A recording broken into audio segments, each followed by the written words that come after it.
శ్రీమతి లక్ష్మీ మురుదేశ్వర్ పూరి గారి ఆమె సూర్యుని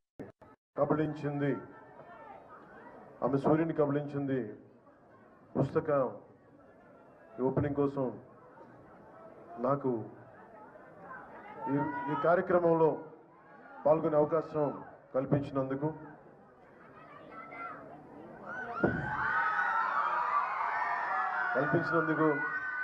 ముందుగా ఎంఎస్ బుక్స్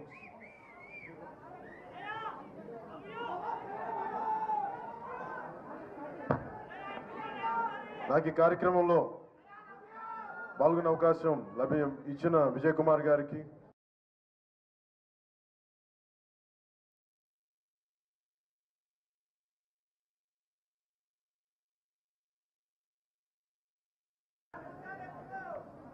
అలాగే నా సహచరులు మంత్రివర్గులు శ్రీ సత్యకుమార్ యాదవ్ గారికి, వేదిక పైన ఆశీనులైన ప్రతి ఒక్కరికి, అలాగే ఇలాంటి పుస్తక ఓపెనింగ్కి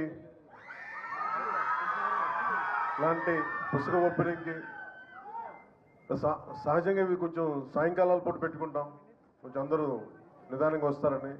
కానీ ఇంత పొద్దున్నే కూడా మీరందరూ వచ్చినందుకు మీ అందరికీ నా హృదయపూర్వక ధన్యవాదాలు, హృదయపూర్వక నమస్కారాలు. ఇక్కడ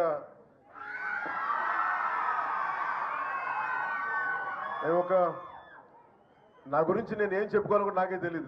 నేను యాక్టరా, ఒక డిప్యూటీ సీఎం, పార్టీ హెడ్, నాకు ఏం చెప్పుకోవాలో నాకు తెలియదు. ఖచ్చితంగా ఒకటే చెప్పగలను, రచయిత అయితే కాదు, అందరూ చెప్పగలను.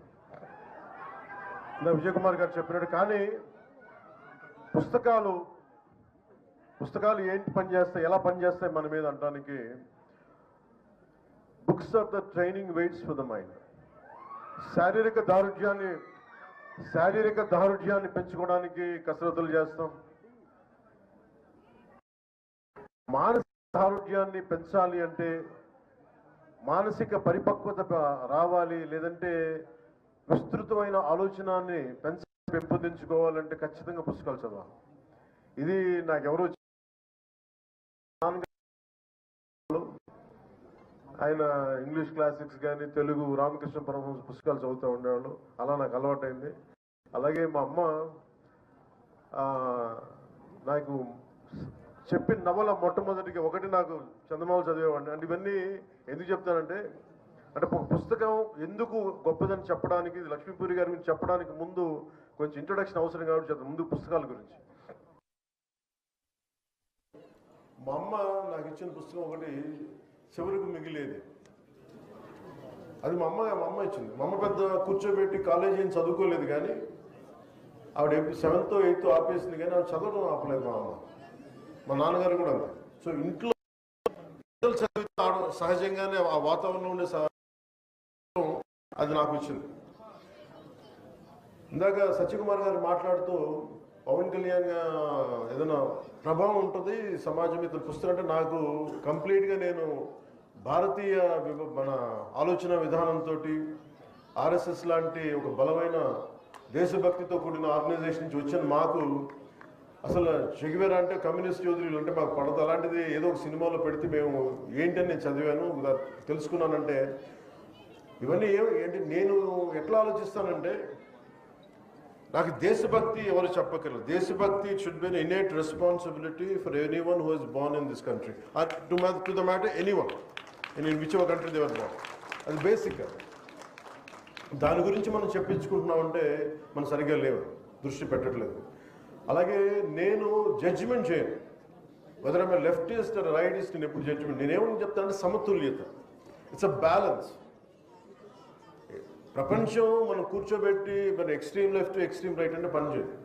సో నేను అందుకని ఈరోజు నేను పాలిటిక్స్కి వచ్చినా, పుస్తకాలు చదివినా, అది ఎవరికో చెప్పడానికో ఈరోజు పంచుకున్నాను. కానీ నా ఆలోచన ప్రతిసారి ఏముంటుంది, నేను మన విజయవాడ లాంటి వచ్చినప్పుడు నేను కమ్యూనిస్టులతో మాట్లాడతాను, లేదంటే రైట్ వింగ్ మారిపోయాడు ఇట్లాంటి నేను ఎప్పుడు అట్లేదు, ఎప్పుడు ఒకటేలా ఉన్నాను. కాదేనంటే నేను ఎప్పుడు ఆ బ్యాలెన్స్ని చూసుకుంటా ఉంటాను. సో ఉదాహరణకి చిటా గ్యాంగ్ విప్లవ వీరులది కానీ, ఒక చంద్రశేఖర్ ఆజాద్ కానీ, అలాగే మొత్తం కూర్చోబెట్టి గజనీ మహమ్మద్ మనకి దాడులు కానీ, ఇవన్నీ ఒకటే కాలంలో ఒక 7-8 years టైంలో అటు కమ్యూనిస్ట్ చరిత్ర చదివాను, భారతీయ సంస్కృతి మీదుగా చదివాను. అలాగే నండూరు రామ్మోహన్ రావు గారి విశ్వదర్శనం కానీ, ఇవన్నీ కూడా నా మీద చాలా ప్రభావం చూపించే ఇవన్నీ. సో పుస్తకాల మీద నాకు ఒక అపరిమితమైన ఎందుకు ఇష్టం. చిన్నప్పుడు వెతికాను, మెడ్రాస్కి వెళ్తే హిగిన్ బోథామ్స్ అనో లేదంటే ల్యాండ్ మార్క్లో, ఇక్కడికి వచ్చిన తర్వాత యుఎస్కి లాంటి వెళ్తే బాన్స్ అండ్ నోబుల్స్ అని అలాంటి పుస్తకాలకి వెళ్ళి వెతికేవాడి పుస్తకాల కోసం, తపన పడతాను పుస్తకాల కోసం. ఇదంతా దేనికి చేస్తానంటే to understand each other culture, మనం వేరే సంస్కృతిని అర్థం చేసుకోవటం. అన్ని జీవితాలు మనం బతకలేం, కానీ ఒక్కొక్క పుస్తకంలో రాసే జీవితం దానికి సంబంధించిన అంశాలు మనల్ని చాలా ప్రభావితం చూపిస్తాయి. అలాగే మనకి పొద్దున్నే చదువుతా నేను వనవాసి అనే విభూతి భూషణ్ బందోపాధ్యాయ గారిది వనవాసి అని పుస్తకం చదువుతూ వచ్చాను. ఆ దాంట్లో అది ఏముంటుందంటే అది తెలుగు ట్రాన్స్లేషన్. అది అలాంటిది ఆయన గురించి చదువుతూ ఉంటే మనకి 1914-20లో ఎలా ఉండేది కలకత్తా, అప్పుడు పరిస్థితులు ఏంటి, అప్పుడు ఆలోచన విధానం ఎలా ఉండేది, ఇట్లాంటివన్నీ మనకి చాలా అవగతం అవుతాయి, చాలా అర్థమవుతాయి. అలాంటిది మనకి ఈ రోజున మేడం లక్ష్మీ ముర్దేశ్వర్ పూరి గారు రచించింది ఆమె సూర్యుని కబళించింది అనే పుస్తకం. అంతకుముందు కొంత అవగాహన ఉంది, కానీ ఈరోజు మరి తెలుగులో తిరిగేస్తూ ఉంటే నాకు ఒకటే అనిపించింది, ఆమె సూర్యుని కబళించింది అంటే నాకు ఎంత శక్తి ఉండాలి. ఎవరు సూర్యుని కబళిస్తారు? అత్యంత శక్తివంతులు, అది హనుమాన్జీ, బజరంగ్ బలి. అంటే ఆయనే వెళ్ళి సూర్యుని కబళించడానికి వెళ్ళాడని చెప్పి. అంటే ఇది ఏంటంటే ఒక ఎక్స్ట్రీమ్ ఒక కంపారిజన్. అంటే నువ్వు సాధించదలుచుకుంటే సూర్యుని కూడా మింగేయగలవని ఒక ధైర్యం చెప్పడం దీని వెనక ముఖ్య ఉద్దేశం. అంటే ఇందాక మన సత్యకుమార్ యాదవ్ గారు చెప్పింది చాలా గొప్ప మాటలు చెప్పారు, గుర్తు చేశారు మనకి.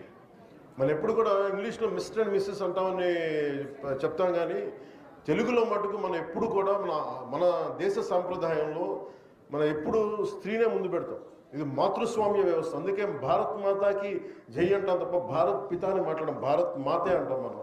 అంటే స్త్రీకి మాతృస్వామ్య వ్యవస్థకి మనం ఇచ్చే అత్యంత గౌరవం. అలాగే ఆమె సూర్యుని కబళించింది అని అంటే ఇది ఎంత ఇన్స్పైరింగ్ టైటిల్ అంటే ఆవిడ సూర్యుని కబళించడం ఏంటి, ఇలాంటివన్నీ ఫస్ట్ చదువుతాయి మనకి. చదివే వాళ్ళకి ముందేంటి, ఎలా ఒక టైటిల్ ఎలా ఉండాలి అనేది అంటే మీకు నచ్చుతుంది. ఓజీ అంటే ఏంటని మీరు ఎట్లాగా సినిమా పరంగా మీరు ఆలోచిస్తారా అంటే అదేంటంటే అట్లాగా ఎప్పుడు ఒక పుస్తకం టైటిల్ అదే ఫిలిం టైటిల్ ఏదైనా సరే ముందు మళ్ళీ ఉత్సుకత రేకెత్తించారు. అలాంటిది ఆవిడ లక్ష్మీ ముర్దేశ్వర్ పూరి గారు,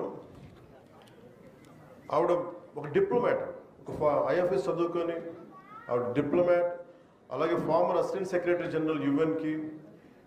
ఆవిడ నుంచి మనం ఎలాంటి పుస్తకం ఆలోచిస్తాం జనరల్గా రాశారంటే ఇలాంటి పుస్తకం అయితే ఆలోచించాం.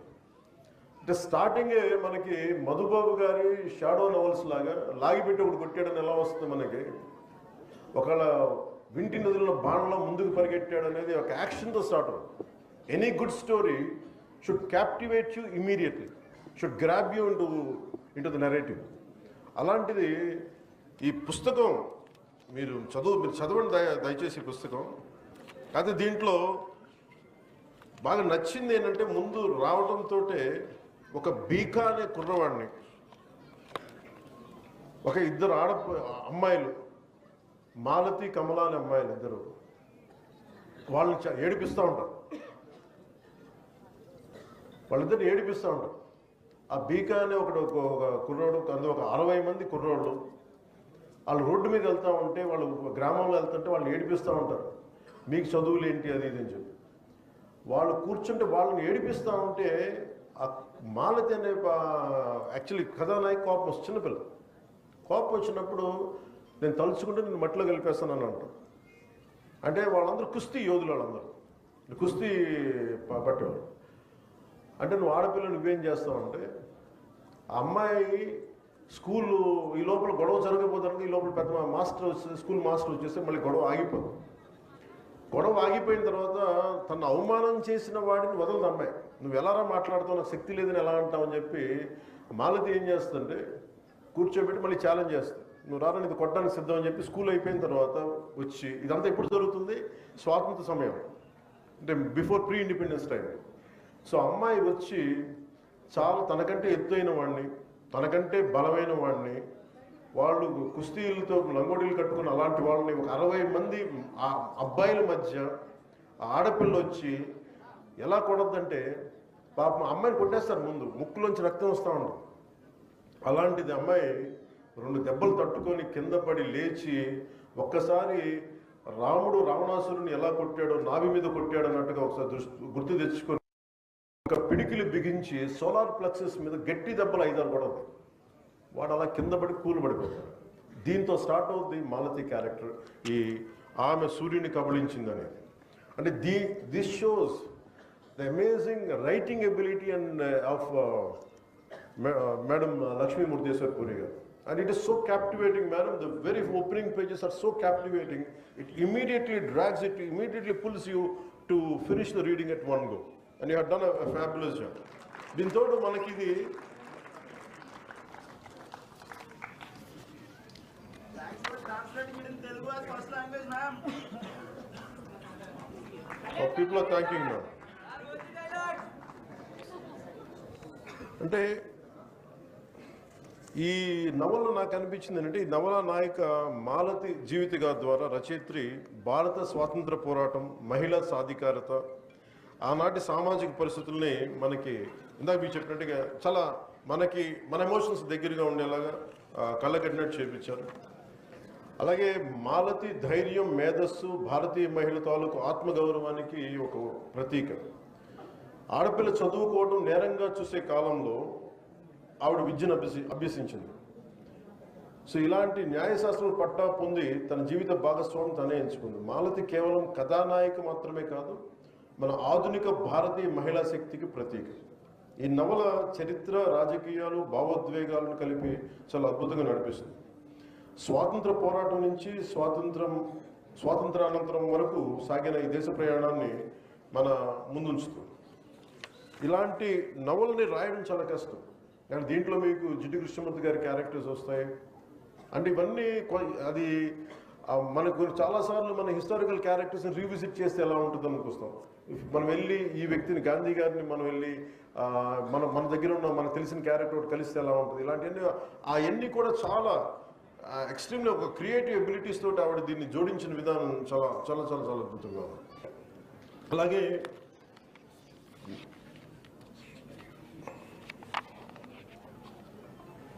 మనకి సంబంధించి ఇలాంటి పుస్తకాల ద్వారా ముఖ్యంగా ఒక జనసేన పార్టీ లీడర్గా కావచ్చు, మీకు ఇష్టమైన వ్యక్తిగా కావచ్చు, లేదా ఒక సగటు దేశ పౌరుడిగా కావచ్చు, నాకు నేను పూజించేది దుర్గాదేవి. అలాంటి దుర్గాదేవి తాలూకు శక్తిగా నేను ప్రతి ఒక్క మహిళని చూస్తాను. అంటే ధైర్యాన్ని నింపుతుంది. అంటే లలితా త్రిపుర సుందరి ఎలా ఉంటుందంటే పురుష దేవతలు కూడా భాండాసురుణ్ణి ఎవరు చంపలేకపోతున్నాం అని అంటే అందరూ కూడా త్రిమూర్తులు కూడా పరమేశ్వరుడు కూడా ఒకరిలో రక్షించగలరు, అది లలితా త్రిపుర సుందరి.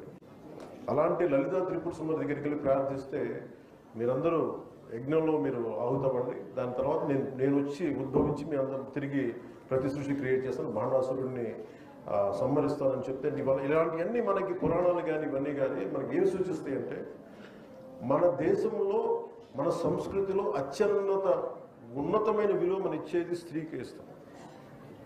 ఇది ధైర్యం పోతే కూడా మనకి తల్లి దగ్గర నుంచి వెతుక్కుంటాం. అలాంటి చోట నేను జనసేన పెట్టినప్పుడు మన మహిళా విభాగానికి ఏం పేరు పెట్టాలంటే ఝాన్సీ వీర మహిళ అని పెట్టి. ఎందుకంటే స్త్రీ అంటే నాకు కూర్చోబెట్టి పొలిటికల్ పార్టీస్లో మనకి పొలిటికల్ పార్టీస్ జనరల్ అంటే మహిళా విభాగం ఉంటుంది. నాకేంటంటే మహిళ అంటే మహిళ కాదు, అవసరం వస్తే నాకు మన మేడం లక్ష్మీ గారు మురళీశ్వర పూరి గారు అసలు ఆమె సూర్యుని కబళించిందిలో మహిళలాగా ధైర్యంగా నిలబడే మహిళ ఉండాలి. పోరాటాలు చేస్తున్నప్పుడు అవకాశాల కోసమో రాజకీయ ఎదుగుదల కోసమో కాదు, సమాజంలో బలమైన మార్పు రావాలంటే మహిళ చేయగలదు. అలాంటి మహిళలు మనకి మన జనసేనలో ఉండాలని చెప్పి అందుకనే వాళ్ళకి చెప్పడానికి ఝాన్సీ వీర మహిళా విభాగం అని పెట్టాను. ఎందుకంటే మీరెవ్వరికి తక్కువ కాదు, మీరు బలమైన వ్యక్తులను చెప్పడానికి. అలాగే నాకు ఇందాక కుప్పిల్ పద్మ గారితో మా మదర్ గురించి చెప్తా ఉంటే నాకు గుర్తొచ్చింది. ఈరోజు మా మదర్ బాగోలేదు, ఆవిడ బెడ్ రెస్ట్లో ఉన్న చాలా నెలల నుంచి బాగుండట్లేదు. సో మా అమ్మ మాకు ఎంత నిలబడింది అంటే చిన్నప్పుడు ఈ స్కూల్లో మన ఈ మాలతి క్యారెక్టర్ లాగా ఎవరన్నా మేము ప్రతిసారి ట్రాన్స్ఫర్స్ వల్ల మారుతూ ఉంటే ఏడిపిస్తూ ఉంటే గొడవలు పడుతూ ఉంటే స్కూల్కి వెళ్ళిన కొత్తల్లో మా అమ్మ చెప్పేది, నువ్వెందుకు భయపడి పారిపోతావు, నిలబడు, ఏది కావాలంటే రక్షించుకో, నేను 10 దెబ్బలు కొడితే నువ్వు తిరిగి ఒక దెబ్బ కొట్టు, లేదంటే నువ్వు ప్రపంచంలో బతకలేవు. ఇది మా అమ్మ చెప్పిన మాట. మా వంట నుంచి వచ్చింది కానీ ప్రపంచాన్ని మొత్తం వంటగది నుంచి అర్థం చేసుకుంది. ఇది మా అమ్మకే కాదు, సగటు భారతీయ కుటుంబాల్లో ఉండే ప్రతి మహిళ ఇలాగే ఉంటుంది. సో అలాంటి మహిళల అలాంటి తల్లి దగ్గర అలాంటి ఉదయం దగ్గర నేను పెరిగాను.